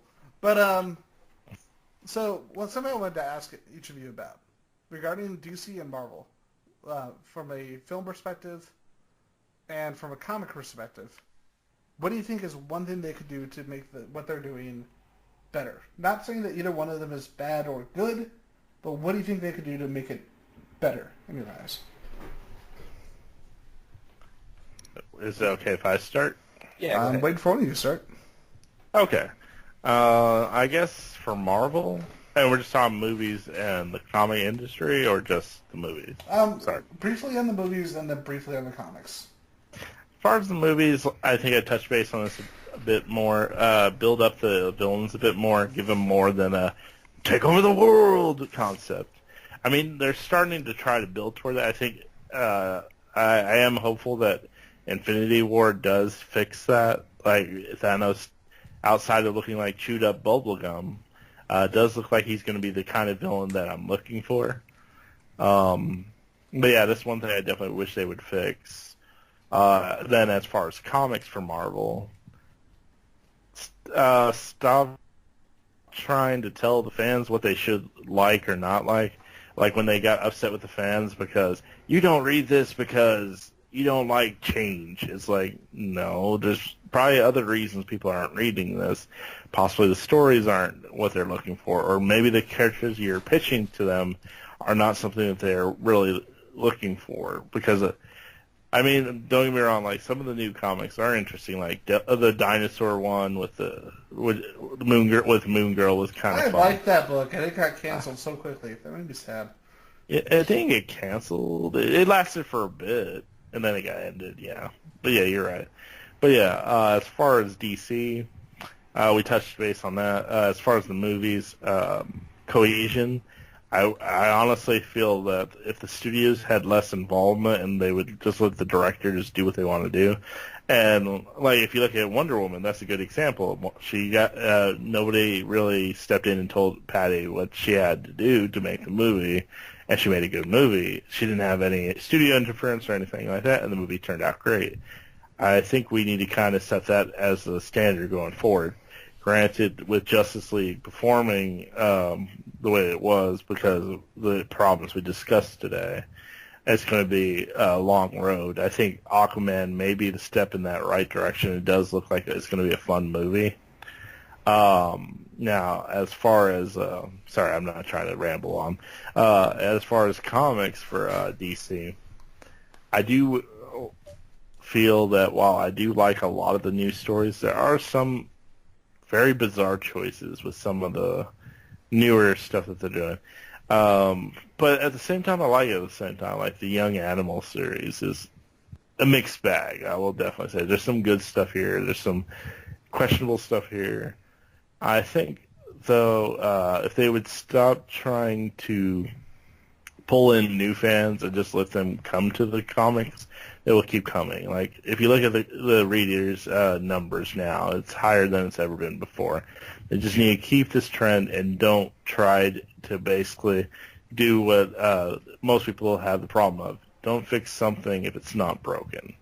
When they did New 52, they tried to fix something that was not broken, and you saw how that played out. I think Rebirth is a way of course-correcting that, and the addition of things like the Dr. Manhattan and Mr. Oz and all these other concepts of Dark Knight Metal have really started working toward that, but I still think they still have to keep that in mind so they don't shoot themselves in the foot going forward. Yeah, I would have to. I guess I'm going to start with DC here. I agree a lot with what you're saying when it comes to DC. They're doing a lot of things that I like right now, and as far as something they could do better, I would just say like bring the books out faster, because I'm really enjoying them a lot. I would have initially said to basically focus on one event at a time, because they have Dark Knight's Metal going at the same time as Doomsday Clock, and I was thinking, that might be like a mistake. But as I'm, starting to pick up like more of the Dark Knight's Metal issues, it almost seems like it's actually going to be tied into it a little bit. I can see how they would bring that together, and I can see why that they're running them parallel. And they're two, I feel great stories, so I'm not really going to complain about the fact that they're running at the same time.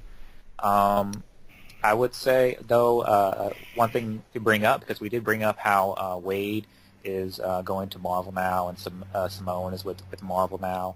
I would say if there's something that they can do in order to improve, is to make sure that they hold on to the talent that is doing good things for them. So they have to, obviously hold on to Snyder, who has been, just doing great work.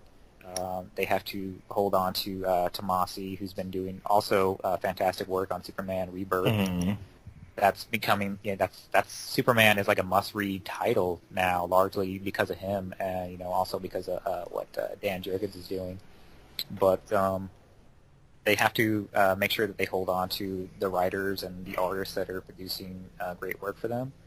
As far as the movies go, like you said, cohesion is a big thing, but I would also say, make sure that, as you were saying, make sure that you have directors and writers who have a great grasp on these characters, and you kind of just let them do their own thing.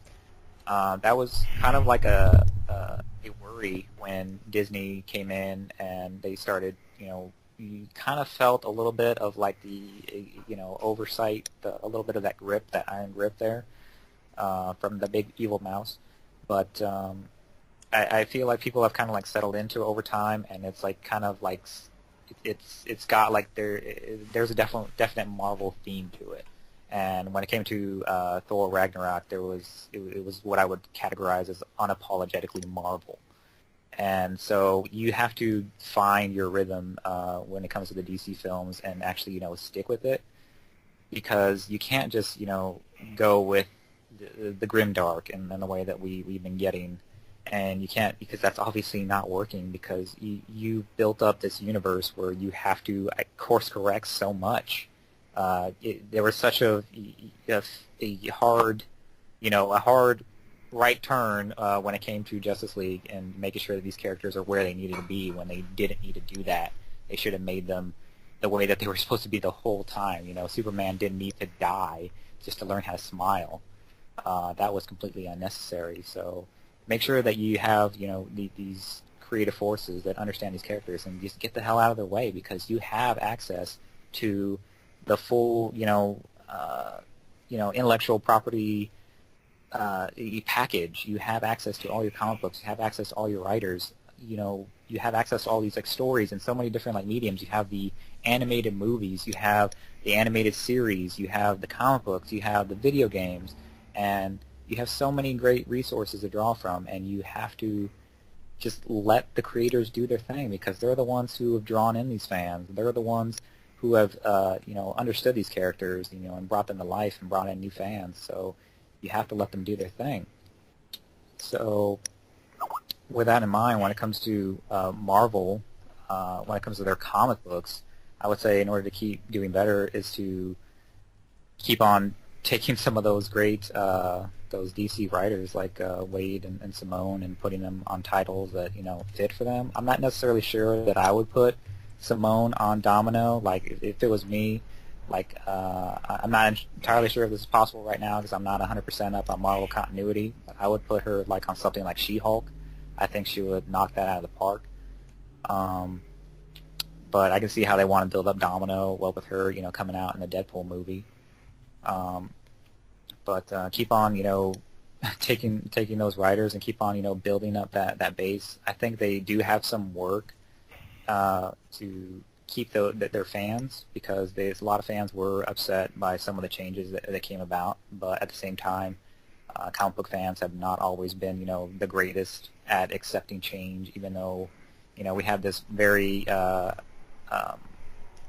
want to say complicated reception for our monthly content, and that way we're always demanding new content, but we're at the same time we're complaining about changes.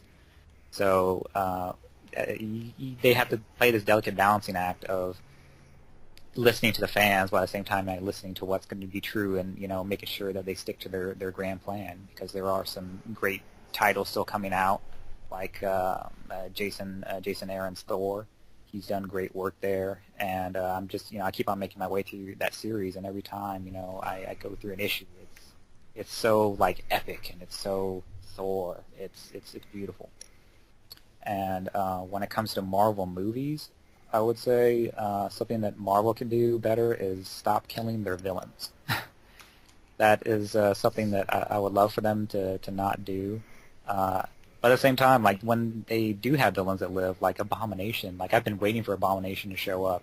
I was really hoping for like an Abomination, like a little like tidbit, a little Easter egg, like when they went to the raft in Civil War. I was hoping that maybe you would see, Blonsky there, like, stewing in a cell or something like that. But no, that didn't happen. So I'm hoping that somehow, some way, Hela made it out of Ragnarok, and we'll see her again for what they're doing for Infinity War and Infinity Gauntlet. But and they have said that Crossbones is somehow supposed to come back. I don't know if it's going to be a flashback. I don't know if it's going to be a mind gen thing. Yeah, I was about to mention that apparently he's coming back in some way. Yeah, so I'm really, yeah, I'm hoping that they're gonna play with like there has to be a big death in Infinity War, and when that happens, I really think that they're gonna have to play with like some Land of the Dead type thing, which I think they will touch on for Black Panther when it comes to the Soul Gem and everything. So hopefully they'll find a way to bring back some of the villains that got shortchanged, and now that they have access to some of the other like X-Men villains and the Spider-Man villains, and the Fantastic Four villains. The fact that we have Galactus gets me really happy.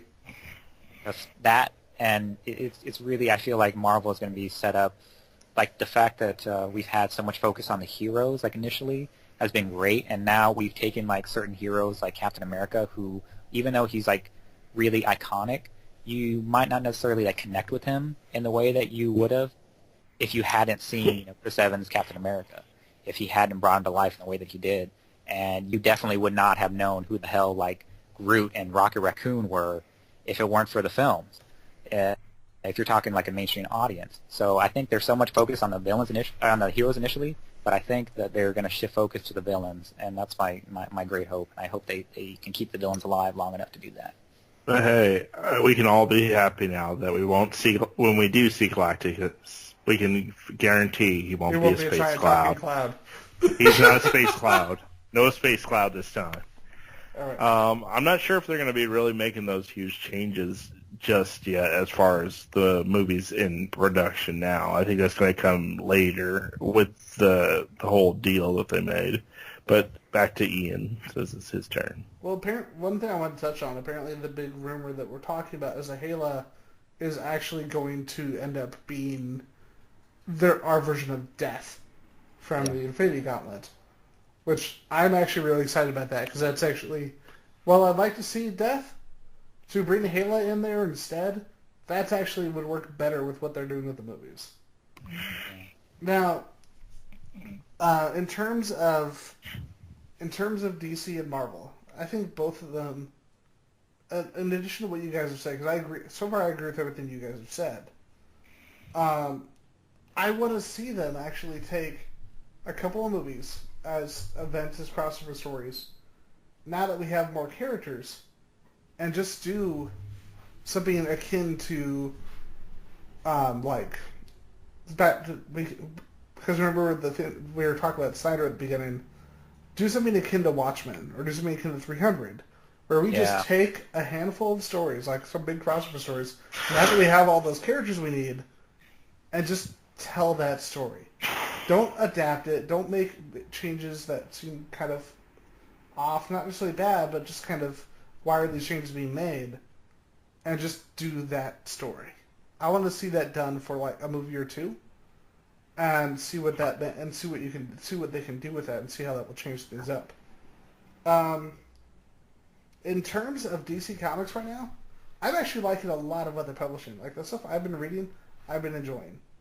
The only change I would make would be to Justice League. Brian Hitch is a great artist. I like Justice League. Of course you do. Brian Hitch Jesus. is a bland writer. He is by the numbers, and it reminds me of when the original Image guys tried to write and draw their own comic books. Yeah. And we need a strong writer to that book. We need somebody like a Kurt Busiek, someone like that who has that kind of a combination of both the iconic in terms of storytelling and his knowledge of characters, and someone who just tells really, really great stories without getting completely engulfed into that history. I think that's the only book that I would really, really change from DC. Because everything else is so strong that you have the book that's all the powerhouses. It should not be the one that's middling. Yeah. In terms of Marvel Comics, I'm actually liking some of the changes that they're doing right now. If they can continue what they're doing right now and realize, hey, we need to embrace the iconic characters that we created. We need to have really strong writers on these books. We just need to be firing on all cylinders right now. But at the same time, don't ignore the creators that you've created, the characters that you've created within the last few years, because most of them are genuinely interesting, and if executed well, they can be consistently so. Perfect example, Miss Marvel. And so, if you can do that, if you can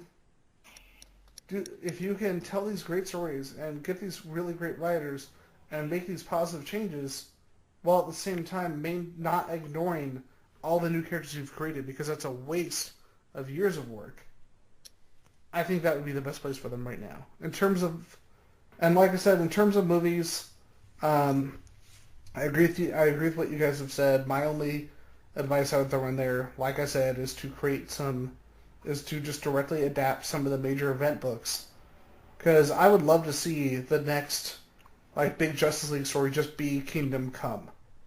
Yes. Don't change it. Don't do whatever. Don't throw 3 or 4 cooks in the kitchen. Just make Kingdom Come, because that would be awesome. Because I'd be coming. I'd be definitely coming. Oh, you can stop anytime you want. I actually would have loved it if they had given Zack Snyder a Kingdom Come adaptation project, and had that be the future that they're trying to prevent, instead of doing this weird quasi, a Crisis on Infinite Earth / Dark Side, Overlord / Red Sun, Future, whatever the hell they're trying to avoid, or Batman's nightmare, however accurate it's supposed to be, parallel universe. I don't know what the hell it is. Tell a story. Don't tell 5 of them. Yeah. So if they had done that and been like, hey, and there was actually precedent for that, in the Batman Superman Public Enemies arc, when the future Kingdom Come Superman comes back and is like, hey, things are messed up, you need to fix this stuff. If they had done that, that would have been great. Personally, I think that they had done Flashpoint first, I think it would have been a better direction. Me too. Because then they could develop, okay, the Superman that we've been dealing with is not the original Superman. This is one of the ones from the alternate universes, but he's needed for like some kind of mission with our Superman Prime, and then we get our actual Superman Prime Superman. Hell, just make him Earth 3 Superman. Or something like that. Yeah. Since Alexander Luthor that we have in Batman vs. Superman is not Lex Luthor, it's just Alexander Luthor the Third. He was Lex Luthor, that they made him into Alexander Luthor Jr. No, there's always planned to be that. I know, I'm giving you shit. Fuck you. I'm just kidding. Alright. Alright, so with that, let's bring the I don't know, do we call this Circuit 42 Current Circuit's Rebirth? What do we call it? Current Circuit's Legacy? What do we call this? Starting over / long delayed sequel. It's like if Fan 4 Steak wasn't terrible. So basically, that would mean we don't happen.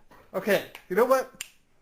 Current Circuits, new episode, reboot, revamp, bananas. There you go. Electric Boogaloo. Electric Boogaloo. And thank you guys for listening to this episode. Hopefully we don't drive you away before you can listen to the second one.